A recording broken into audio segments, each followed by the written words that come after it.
Hi guys, this is Yomesh Sinha. आज हम discuss करेंगे measurement of draft of tillage tool. ठीक है ना, जो टिलेज टूल होता है हमारा, जो अभी तक हम लोग पढ़े हैं, प्राइमरी टिलेज इंप्लीमेंट हो गया, फिर सेकेंडरी टिलेज इंप्लीमेंट। सो उसका जो ड्राफ्ट रिक्वायरमेंट होता है कि उसको उस पर्टिकुलर इंप्लीमेंट को हीच करने के लिए या फिर उसको पुल करने के लिए कितना फोर्स रिक्वायर्ड होता है उस ट्रैक्टर के द्वारा, या फिर उस पर्टिकुलर इंप्लीमेंट का फोर्स रिक्वायरमेंट या फिर पुलिंग फोर्स रिक्वायरमेंट कितना है। ठीक है ना, तो आप यहाँ पर जैसे कि इमेज में देख सकते हैं, ये जब हम किसी भी इम्प्लीमेंट का जो ड्राफ्ट रिक्वायरमेंट जब मेजर करते हैं तो ये कंप्लीट स्टेप से सेटअप करते हैं। ठीक है ना, और जो इक्विपमेंट यूज होता है उसको क्या बोलते हैं अपन, डायनोमीटर बोलते हैं, या फिर एक और यूज होता है लोड सेल। ठीक है, सो ऐसा यहाँ से आपका ऑब्जेक्टिव क्वेश्चन भी जनरली बन जाता है कि जो ड्राफ्ट मेजरमेंट के लिए जो इक्विपमेंट यूज होता है, फिर जो मशीन यूज होता है उसको क्या बोलते हैं, तो या तो डायनोमीटर या फिर लोड सेल। ठीक है ना, तो जैसे कि ये वाला पहले आप ये वाला डायग्राम देखो, इसमें क्या है, देखो एक ट्रैक्टर ये है और ये दूसरा ट्रैक्टर है, ये दोनों एक दूसरे आपस में कनेक्टेड हैं, और इसके बीच में क्या लगा रहता है, लोड सेल या फिर जो डायनोमीटर या फिर जनरली लोड सेल लगा होता है। ठीक है ना, और ये क्या है, आपका पीछे में इम्प्लीमेंट अटैच है जिसका आपको ड्राफ्ट मेजरमेंट करना है। ठीक है ना, तो जैसे कि यहाँ पर देखो, इसका जो ये वाला पोर्शन है उसका जूम करके दिखाया गया है। यहाँ पर क्या लगा होता है, डायनोमीटर लगा रहता है या फिर लोड सेल लगा रहता है, और इसके साथ एक मॉनिटर कनेक्टेड रहता है, जिस मॉनिटर में आप मतलब एक्चुअल में वहां पर कितना फोर्स अप्लाई हो रहा है उस मॉनिटर से आप उसका जो रीडिंग है वो क्या करते हो, आप रिकॉर्ड करते हो। ठीक है ना, तो इसको ध्यान में रखना। फिर अपन इसको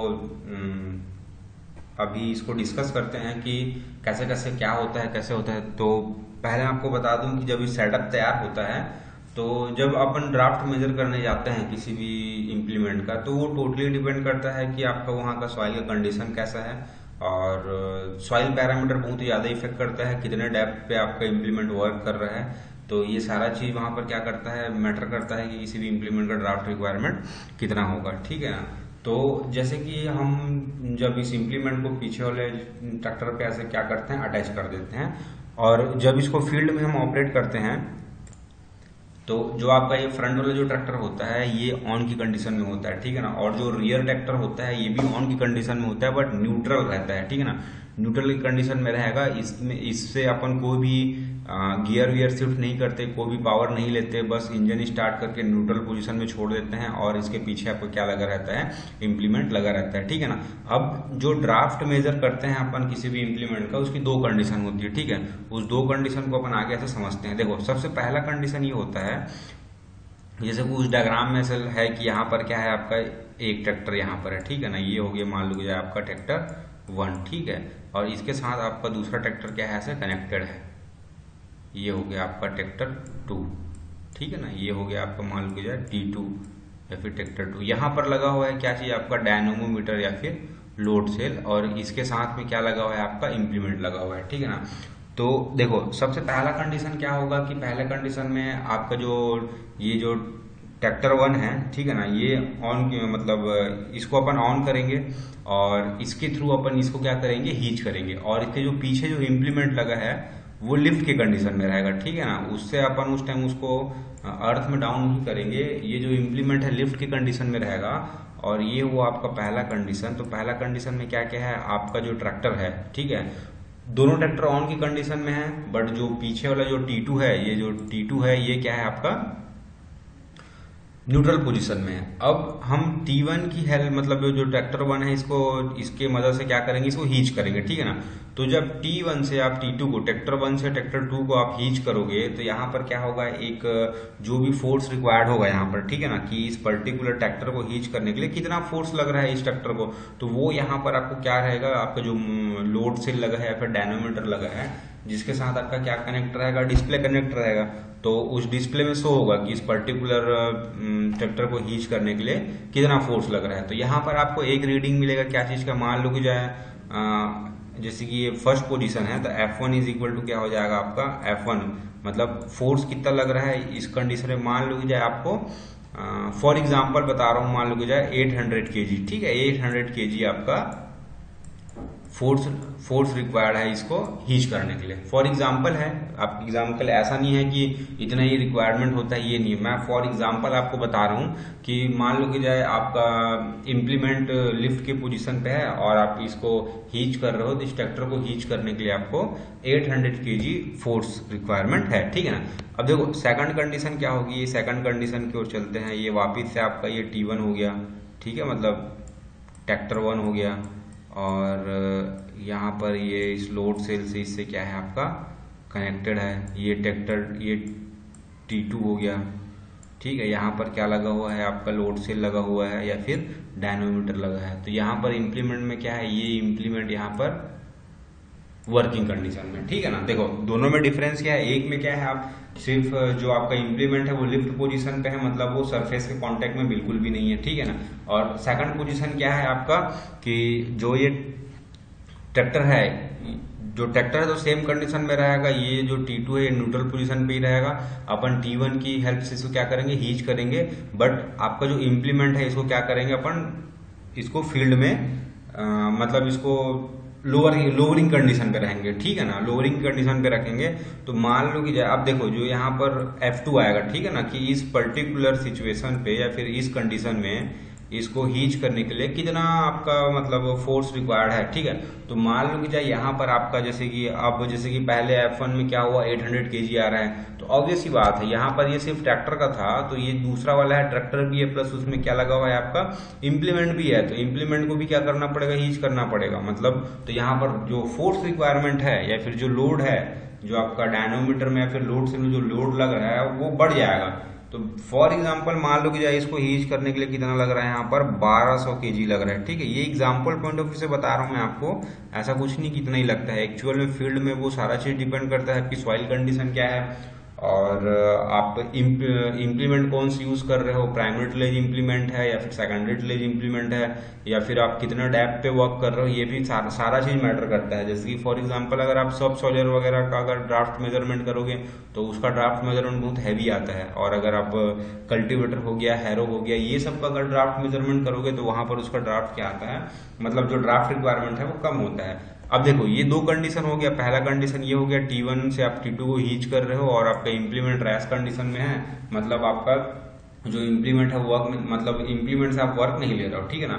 सेकंड पोजीशन क्या है आपका T1 से T2 को हीच कर रहे हो, बट जो इम्प्लीमेंट है वो क्या है लोअरिंग पोजीशन पे है, मतलब वो किसी पर्टिकुलर डेप्थ पे क्या कर रहा है वो वर्क करेगा, ठीक है। अब देखो ये दोनों में जो डिफरेंस आएगा तो ड्राफ्ट रिक्वायरमेंट कितना हो जाएगा, डी मान लो कि जो ड्राफ्ट को अपन डी से डिनोट करते हैं तो यहाँ पर D इज इक्वल टू हो जाएगा आपका F2 माइनस F1, ठीक है ना। तो जैसे कि F2 कितना है आपका, F2 आया अपना 1200, ठीक है। फॉर एग्जाम्पल है ये F2 हो गया 1200 माइनस ये हो जाएगा आपका 800, तो यहाँ पर ये कितना हो जाएगा 400, ठीक है, ये हो जाएगा 400। तो इस पर्टिकुलर इम्प्लीमेंट को हीच करने के लिए कितना अपना फोर्स चाहिए 400 kg, ठीक है ना। ये एग्जाम्पल पॉइंट ऑफ व्यू से बता रहा हूँ मैं आपको, बाकी जो एक्चुअल में हो तो आपको जब फील्ड में रीडिंग लोगे तो ही पता चलता है कि इसमें एक कोई भी आपका जो पर्टिकुलर इम्प्लीमेंट है तो उस पर्टिकुलर इम्प्लीमेंट को हीच करने के लिए कितना उस पर्टिकुलर इम्प्लीमेंट को हीच करने के लिए आपका कितना ड्राफ्ट रिक्वायरमेंट होता है, ठीक है ना। तो ये तो हो गया आपका एक कंडीशन की कैसे हीच करते हैं। बाकी उसमें और क्या क्या चीज को ध्यान दिया जाता है उसको देखते हैं अपन कि वो कैसे होता है, ठीक है ना। बाकी इस इमेज को एक बार और देख लो, ये जो मैं बनाया था वो, और बाकी से पहले जो ये सेटअप था कि ये वाला यहाँ पर देखो ये T1 ये T2 ये लोअरिंग कंडीशन पे है और आपका जो ये वाले ट्रैक्टर से अपन इसको क्या करते हैं हीच करते हैं, ठीक है ना। अब देखो एक और चीज ध्यान देने वाली बात रहती है कि जब अपन उसको हीच कर रहे हैं तो इस पर्टिकुलर ऐसा नहीं है कि जब हीच करने स्टार्ट किए उसी टाइम उसका रीडिंग रिकॉर्ड करना स्टार्ट कर देते हैं। मान लो कि जब अपना ये फील्ड है, ठीक है, कोई भी पर्टिकुलर एरिया है जहां पर अपन उसको उस इम्प्लीमेंट का ड्राफ्ट मेजरमेंट कर रहे हैं, ठीक। तो ये भी देखना पड़ता है, जैसे कि अपन यहाँ से अपन स्टार्ट किया, ठीक है, तो अपन एक ऐसे डिस्टेंस एक मार्किंग करते हैं कि पर्टिकुलर ऐसे ऐसे मार्किंग कर देंगे ऐसे करके, ठीक है ना, ये मार्किंग कर देते हैं। और फिर जब हमारा व्हीकल यहाँ से जैसे ही अपन यहाँ पर अपना T1 T2 खड़ा है, जैसे ही इम्प्लीमेंट इसको क्रॉस करता है, जैसे ही वाला लाइन को क्रॉस करेगा तो जब तक हमारा जो इम्प्लीमेंट है, ठीक है ना, वो इसके बीच में रहेगा, ठीक है। तो इस पर्टिकुलर टाइम पे उसका उसका क्या चीज किया जाता है, उसका जो मतलब उसके जो रीडिंग्स हैं उसको क्या करता है, रिकॉर्ड किया जाता है, ठीक है ना।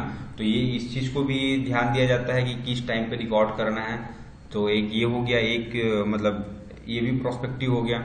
और जो जो भी अपन जब अ, मतलब इम्प्लीमेंट को जब ट्रैक्टर के साथ अटैच करते हैं, या फिर जो लोड सेल वगैरह लगाते हैं, या फिर डायनामोमीटर जो लगाते हैं, उसको भी सारा चीज ऐसे उसमें जो फिटिंग्स वगैरह होता है उससे अच्छे से चेक कर लिया जाता है कि कई कई बार क्या होता है कि आपका जो स्टोनी मतलब सॉइल स्टोनी हो गया, या फिर हीच करने में प्रॉब्लम जाता है, तो जो लोड सेल हो गया या फिर डायनामोमीटर हो गया उसका भी डैमेज होने का चांसेस रहता है। तो पहले फील्ड को एक बार मतलब फील्ड के पहले से ये क्लियर कर लिया जाता है कि अपना फील्ड का कंडीशन कैसा है, स्टोनी सॉइल तो नहीं है। फिर उसके अकॉर्डिंग, क्योंकि जो लोड सेल भी आता है वो अलग अलग कैटेगरीज में आता है कि आपका इसका जैसे कि पर्टिकुलर इस लोड सेल का या फिर इस डायनोमीटर का जो मतलब मैक्सिमम लोड कैरिंग कैपेसिटी है वो कितना है कि ये कितने लोड तक बियर कर सकता है। तो अलग अलग डायनामोमीटर मतलब अलग अलग रेंज में आता है, ठीक है ना। तो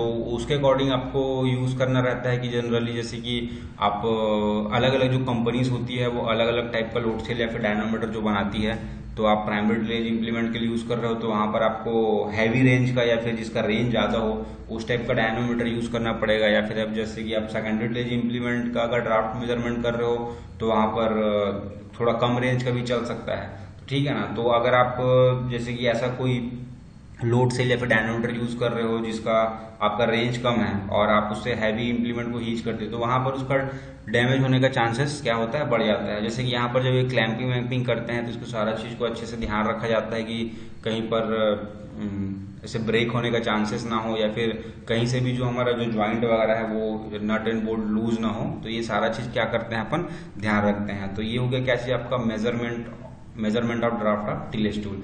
अब देखो ये इंपॉर्टेंट क्यों होता है किसी भी टिलेज इंप्लीमेंट का ड्राफ्ट मेजर करना। अब देखो जो इस पर्टिकुलर इंप्लीमेंट है, अगर जैसे कि ये प्राइमरी, जैसे कि यहाँ पर जनरली देखने से हमको लग रहा है कि ये कल्टीवेटर है, ठीक है ना। तो अब जैसे कि हमारा इंप्लीमेंट है, इसका हमको ड्राफ्ट मेजरमेंट पता चल गया कि इस पर्टिकुलर इंप्लीमेंट को हीच करने के लिए इतना पावर या फिर इतना फोर्स अपने को रिक्वायर्ड है, ठीक है ना। तो उसके अकॉर्डिंग अपन ट्रैक्टर सेलेक्ट करेंगे, ठीक है ना। जो ट्रैक्टर्स होते हैं वो भी अलग अलग रेंज में आते हैं, 35 एचपी का आता है, 40 एचपी का आता है, 45 एचपी का आता है। तो अलग अलग पावर क्या आता है आपका ट्रैक्टर आता है, ठीक है ना। तो आप जैसे कि उस पर्टिकुलर इंप्लीमेंट का अगर आपको जो ड्राफ्ट रिक्वायरमेंट वो पता नहीं होगा तो आपको फिर ट्रैक्टर सेलेक्ट नहीं कर पाओगे। या फिर आपको फॉर एग्जाम्पल अगर ऐसा बताऊं, आपको मान लो कि आपका लाइट आपका जो इम्प्लीमेंट है लाइट वेट इम्प्लीमेंट आप यूज कर रहे हो, आप लाइट वर्क इम्प्लीमेंट यूज कर रहे हो, तो वहां पर आपकी जो ड्राफ्ट रिक्वायरमेंट है वो कम है। और अगर ड्राफ्ट रिक्वायरमेंट कम है तो आपको जैसे कि जनरली 35 एचपी के ट्रैक्टर से आपका काम चल जाएगा। बट आप वहां पर 50 एचपी या फिर 60 एचपी का ट्रैक्टर यूज कर रहे हो तो वहां पर आपको लॉसेस होगा। लॉसेस इट मीन्स आपका, क्योंकि जो ट्रैक्टर का जो फ्यूल कंजम्पशन है वो डिपेंड करता है कि आप कितने हॉर्स पावर का आप ट्रैक्टर यूज कर रहे हो, ठीक है ना, कि इतना लीटर पर आवर जो उसका ट्रैक्टर का जो फ्यूल कंजम्पशन होता है वो जो नॉर्मल व्हीकल के कंपेरिजन में इसका कैलकुलेशन जो फ्यूल कंजम्पशन का होता है अलग होता है। अगर आप हायर एचपी का ट्रैक्टर यूज करोगे तो उसका जो पर आवर फ्यूल कंजम्पशन है वो ज्यादा होगा, ठीक है ना। तो अगर आप जैसे कि आपका ये सेकेंडरी इंप्लीमेंट है और अगर ये 35 एचपी के ट्रैक्टर से आपका काम चल जाएगा तो आप वहां पर 50 एचपी या फिर 60 एचपी का ट्रैक्टर क्यों यूज करोगे, ठीक है ना। और इसको जस्ट आप रिवर्स कर दो कि आप प्राइमरी इंप्लीमेंट यूज करना है बहुत हैवी वर्क का, और वहां पर आप कम पावर का अगर ट्रैक्टर यूज करते हो तो वहां पर और प्रॉब्लम है कि वो इंप्लीमेंट को हीच ही नहीं कर पाएगा, ठीक है ना। तो ये मेन मोटो होता है आपका कि जब ड्राफ्ट रिक्वायरमेंट अपन कैलकुलेट करते हैं किसी भी इंप्लीमेंट का तो उसके बेसिस पे हमारा ट्रैक्टर सिलेक्शन होता है और मतलब कौन सा ट्रैक्टर यूज करना चाहिए। या फिर जनरली जो भी और ये जो ड्राफ्ट मेजरमेंट है इसको तो जनरली जो कंपनी आपका जो इम्प्लीमेंट बनाती है, चाहे वो प्राइमरी ड्रेनेज इम्प्लीमेंट हो या फिर सेकेंडरी ड्रेनेज इम्प्लीमेंट हो, तो वो सारा चीज अपन वो एक जो गाइडलाइन होता है उसमें सारा चीज मेंशन रहता है, ठीक है ना। एक बुक होता है उसमें सारा चीज लिखा रहता है कि इसका जो ड्राफ्ट रिक्वायरमेंट है कितना है। ठीक है। और जो सबसे मेन फैक्टर है जो आपका ड्राफ्ट रिक्वायरमेंट को अफेक्ट करता है वो होता है सॉइल कंडीशन, कि आप जैसे कि छत्तीसगढ़ वाले एरिया में अगर किसी उसी इम्प्लीमेंट को अगर टेस्ट कर रहे हो तो उसका ड्राफ्ट रिक्वायरमेंट अलग आएगा। और अगर नॉर्थ में चले जाओ, ऊपर यूपी यूपी हरियाणा में चले जाओ, तो उस पर्टिकुलर इम्प्लीमेंट का वहां के जो सॉइल कंडीशन है उसमें क्या होगा, उसका ड्राफ्ट रिक्वायरमेंट थोड़ा फ्लैक्चुएट करेगा, एकदम से ज्यादा नहीं बट थोड़ा बहुत उसमें क्या होता है, डिफरेंस आता ही है, ठीक है ना। तो ये हमारा टॉपिक हो गया क्या चीज, measurement of draft of tillage tool. So अब नेक्स्ट इस वीडियो को हम यहीं पर एंड करते हैं। जो नेक्स्ट वीडियो होगा हमारा, जो आपके सिलेबस में कॉस्ट इकोनॉमिक्स करके एक टॉपिक मेंशन है, उसके बारे में डिस्कस करेंगे कि कॉस्ट इकोनॉमिक्स कोई भी आपका इम्प्लीमेंट हो गया या फिर जो ट्रैक्टर हो गया, तो उसका जो कॉस्ट इकोनॉमिक्स कैसे करते हैं, उसका जो अलग अलग जो फैक्टर्स हैं जो उसको इफेक्ट करेंगे और क्या क्या चीज कैलकुलेट करते हैं कॉस्ट इकोनॉमिक्स में, सारा चीज देखेंगे, ठीक है। So this is the end of video, thank you.